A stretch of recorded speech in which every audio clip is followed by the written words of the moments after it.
Hey everybody, what is going on? I am Maximus Rex and this is Big Baby Reviews. Today is Keith Giffen Day, so we're taking a look at the Legion of Superheroes issue number 294, cover dated December 1982. It is the final part of the Great Darkness Saga. As the text says, this is it, the cataclysmic climax of the Great Darkness Saga. Don't know how cataclysmic it is. As we go through the book, I'll kind of point out why I say that. A little bit disappointed by the storyline for a few reasons. One, I'm looking at it because of the Keith Giffen art, and not my favorite period of Keith Giffen. Feel like he's kind of doing a DC house style here, mixed in with a little bit of Kirby flourishes here and there. So not his most exciting phase. I mean, it's definitely serviceable. And also storyline wise, he's not the writer. Paul Levitz is the writer, and we talk about decompressed storytelling in modern times. I feel like this whole Great Darkness Saga could have been done in 2 or 3 issues at the most. It really feels like we're seeing the same cycle of actions happening before Darkseid is actually revealed last issue. The Servants of Darkness attacking the Legionnaires or searching out something and then pulling back to the Master of Darkness in another dimension. That happens 3, maybe even 4 times, I think, throughout the whole series. So, kind of repetitive there and kind of stretching out the storyline. And also because it's the Legion of Superheroes, a book I usually wouldn't read because there's so many characters. You know, you got to take a time out here and there for B and C plots involving characters and storylines prior to this one. So since this is a special giant sized issue and there's more pages, I'll be kind of leafing through those secondary plots, bits quite a lot faster and focusing mostly on the Great Darkness storyline and Darkseid himself. Pretty cool cover. I think Keith Giffen does a great job at doing Darkseid here, not going full Kirby like he could have done and has done in the past, like on Defenders, and kind of making it his own while still being true to kind of the original intent of Darkseid, at least visually here on the cover, the stoic kind of look. I talked about before how I feel, you know, the interpretation is still quite different from the original Kirby vision. Darkseid is much more hands-on, you know, fighting the Legion of Superheroes. He's a lot more emotional. He gets angry, you know. I feel like the original vision that Kirby had of Darkseid, I've probably talked about this before, is someone who's kind of just unfeeling, you know, and unemotional as far as happiness and anger, any kind of the big emotions that, you know, we as humans can feel. And I always thought that was kind of more of a character trait of Darkseid than him being a megalomaniac kind of villain that he's somewhat portrayed like in at least some parts of this storyline. So that I don't appreciate quite as much.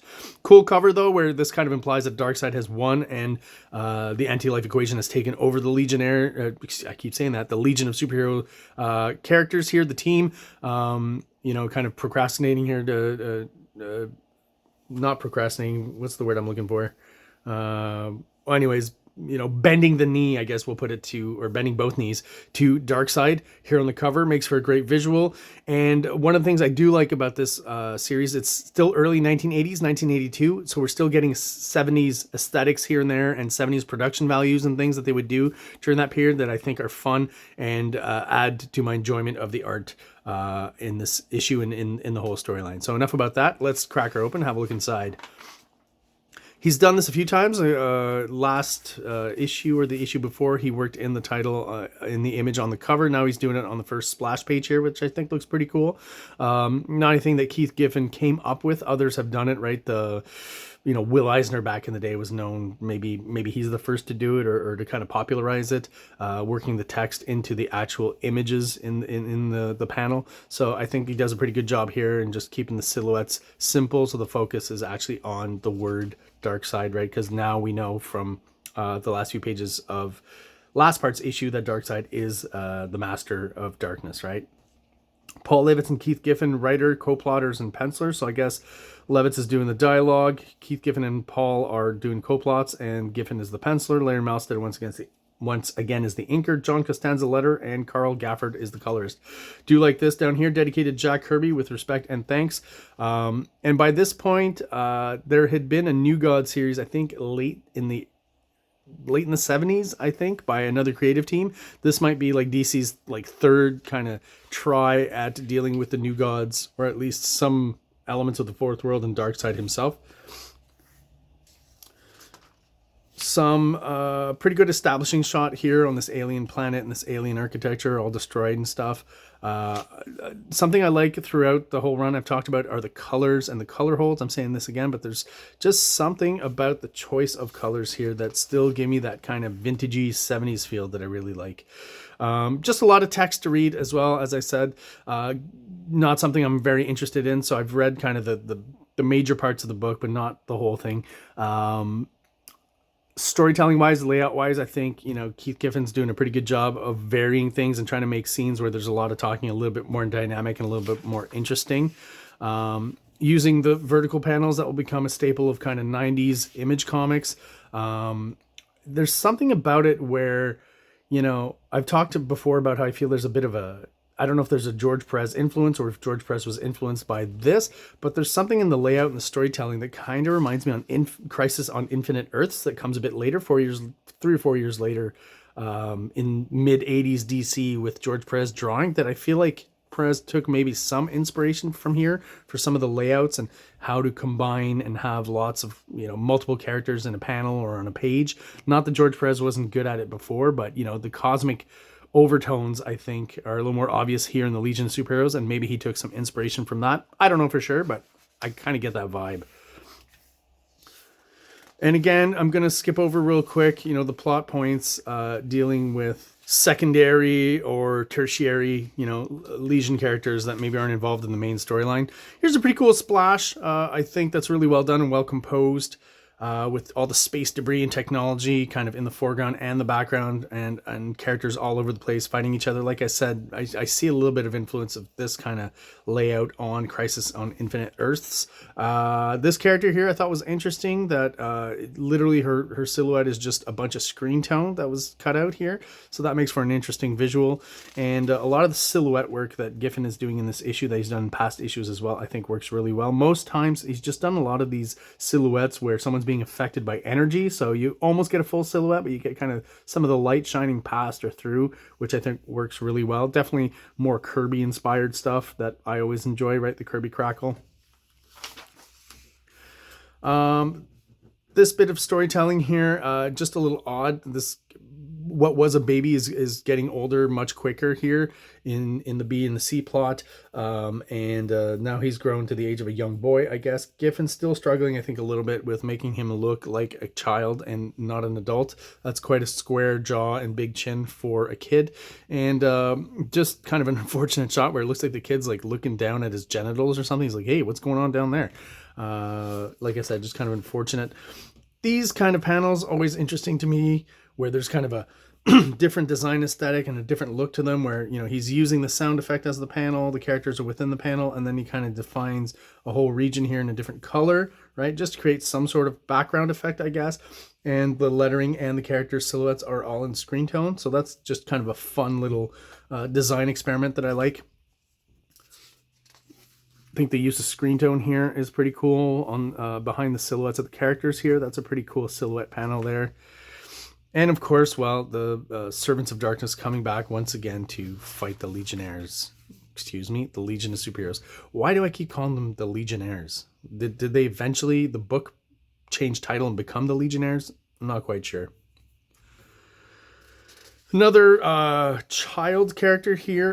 Again, when I was looking at this, I was like, is that a midget or something? Is that a short adult, or is that, you know, a badly drawn kid? And basically, again, another badly drawn kid by Keith Giffen here, unfortunately. We get a bit of the Chameleon Boy storyline. Like I said, I'm going to skip over because I'm just not into that. And that was kind of established before the Great Darkness Saga, and I haven't read those issues, so not anything I'm that interested in, to be honest. And here's where, again, in the character designs too, I get a bit of a George Perez vibe with some of the look of the characters and the hatching and stuff. George Perez at that time was around. I don't know if he was working for Marvel or DC, but, you know, he was a very popular artist, so it would make sense to kind of ape his style a little bit, just like Keith Giffen did in the 70s with Jack Kirby. So this is the kind of stuff I'm talking about where, you know, I really feel like this page here could almost be like in a European comic from the 70s. You know, the simple kind of designs, very kind of symmetrical all the way throughout the page. Almost reminds me a little bit of, what is his name? The name escapes me. Druyet, excuse me, Druyet, who did those fantastic sci-fi kind of surrealist 70s comics, bande dessinée in Europe. He's a French auteur. Check out his Lone Sloan books, which are visually just amazing. And this whole kind of, contouring, no hatching kind of art definitely reminds us or harkens back to the 70s and psychedelia and psychedelic art, which I really like. Feels like he's just taken the same shot here and inversed it in negative. Don't know how well it works with the production values of the day. Feels like the white is getting a little thin and we're losing a bit of the shapes there, but I like the fact that they tried for something different there. Just a cool page that to me feels much more vintagey than the rest of the book. Here we get a shot of Darkseid, a good profile, really up close, seeing his rocky detail. I think Keith Giffen's doing a really good job there. Even though the aesthetic is not necessarily Kirby, maybe a little bit of the layout and the composition reminds us of some of that Fourth World stuff with Darkseid, and maybe replace this guy here with DARKSEID, and some of those shots of those two kind of classic characters together. This guy, I've said before, I'm pretty sure is Orion, and he'll be revealed as such a little bit later, but not exactly how you would think. More combat going on with other Servants of Darkness here, and we're leading up basically to the final confrontation with Darkseid. Another similar shot to the splash page from before. Really well laid out once again. Same kind of elements, right? Characters fighting, destroyed technology, some fire in the foreground here, defined by some Kirby crackle, which I think works really well. Forget this guy's name, but the fact that he's in the story should tell you a little bit how seriously you can or can't take this, I guess. It's up to you. Another cool kind of power emanation silhouette Kirby crackle kind of illustration there that I think works really well. And as I said, we're just moving towards, I'm going to go quickly here, so much to read, moving towards the actual conflict between Darkseid and the Legion of Superheroes. And then we get this double splash, which I think is really great. If you don't know, this is based on a painting by Michelangelo, where man and God are almost like the fingers are closer together, right? But the whole composition, the whole look of it is 100% based on that Renaissance painting by Michelangelo. And I think he does a good job. I think the only double page splash in the whole issue, so it's very impactful, graphically very cool, the color choice, all that stuff. Some more screen tone over here. This kind of, to me, visually, aesthetically, is some of the best stuff from the whole Great Darkness Saga.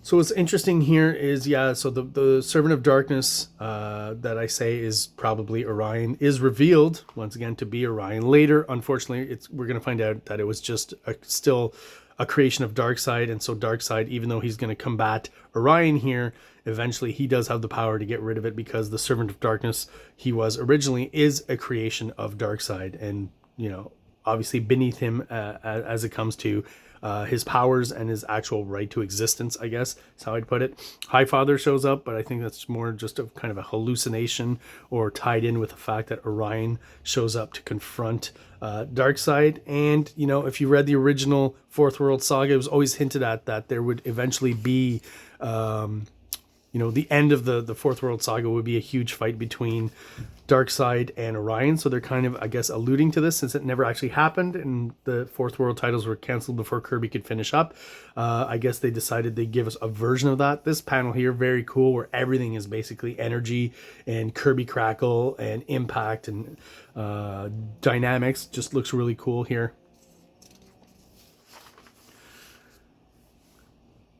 So we get the continued conflict between Orion and Darkseid, to the point where Darkseid's helmet starts to crack and his costume starts to rip. And again, this would be a good reason for Darkseid to get actually physical, because that's the only point at which he would in this final kind of combat against his own son. But yeah, revealed eventually here in this sequence that, Orion, or this version of Orion, is just a creation of Darkseid, not the actual Orion, and Darkseid could just get rid of him at any point, and he does here, and disintegrates him. This is kind of interesting because we get to see Darkseid now with not only his costume ripped up, but no helmet. I don't know if that's exactly how I imagined he would look like without his helmet on. I guess we're to assume that he has no ears, and I guess this interpretation is valid as any, right? But there's just something about it that doesn't feel quite Kirby-ish to me. I don't know how else to describe that. And I feel like if you've ever read Kingdom Come and those extra pages that were added by Alex Ross later to the trade paperback, where you meet Orion once he's taken over the role of Darkseid, right, on Apocalypse, and he kind of looks like Darkseid. He's got kind of a balding head, but he's got hair on the sides, kind of almost like a medieval Prince Valiant kind of hair. Crown coming off the sides. If you've ever seen that version of Orion by Alex Ross, that's almost, I feel like Darkseid should maybe have hair under his helmet. Maybe that's just me, I don't know. It would give him kind of a different look as opposed to just being made of rock or having kind of a rocky aesthetic to his skin and all that. So the only two characters really in the Legion of Superheroes who could take on Darkseid are, in this case, Superboy and Supergirl. I'm going to assume that's Supergirl, but it's got to be Superboy because he's the main, Superman character within the Legion of Superheroes that's been established. And again, Keith Giffen just not in any way indicating that it's Superboy rather than Superman. So you could be fooled into thinking that that's Superman. More fighting. And again, always surprises me that Darkseid would get this physical. Never felt like he would, unless, that final conflict with Orion were to arise. Some more kind of psychedelic art here and contouring, no hatching, some open spaces, some screen tones. Again, the stuff that I like that harkens back maybe to more of a 70s aesthetic. I mean, Keith Giffen is definitely great at handling kind of the cosmic energy and space and sci-fi elements. I think he's doing pretty well here. Still within, again, the confines of a DC comic, which, never quite as exciting as Marvel over the years. Just had to say that. It's just something I feel. And this maybe to me brings it more into the 80s aesthetically with the color choices and, just the open use of Darkseid's facial silhouette, I guess, and a little bit of screen tone on top. It feels like now we're slowly moving more into the 80s than the 70s aesthetic-wise. This one shot of Darkseid here, I think, looks really cool and is very Kirby-esque to me in as far as the proportions and the angular lines and stuff. So really like that one there. And this is just Darkseid again, not saying, I haven't been defeated, but I will. You've shattered the dream of a god. So, they haven't really bested him, but he disappears and on his own and of his own free will here. And that's basically the end of Darkseid and the end of the Great Darkness Saga. And as I said, not necessarily, the storyline I'm most fond of, and not the Keith Giffen artwork I'm the most fond of anyways, but still fun to review and have a look at how maybe Darkseid was treated early on after Kirby was done with him and DC had canceled the Fourth World books. Some of the earlier iterations after that of Darkseid in the DC Comics pantheon. So there you go, guys. That is my review of the Legion of Superheroes issue 294. If you're still watching and you are subscribed, thank you so much. I really do appreciate it. If you're watching but you're not subscribed, please do so below. It only takes a quick second for you, and it really helps the channel grow, helps get us out there to other people who are into comic books just like we are. So thanks again, and have yourselves an awesome day. Like, subscribe, like, subscribe.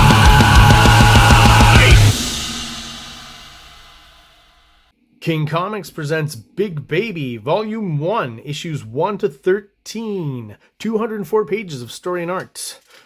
King Comics also presents Star Crasher one-shot, 32 pages, cosmic sci-fi surrealist adventure. You can find these fine comics at KINGCOMICS.CA, at MaximusRex13 on Instagram, or on Facebook, MaxRex or Big Baby.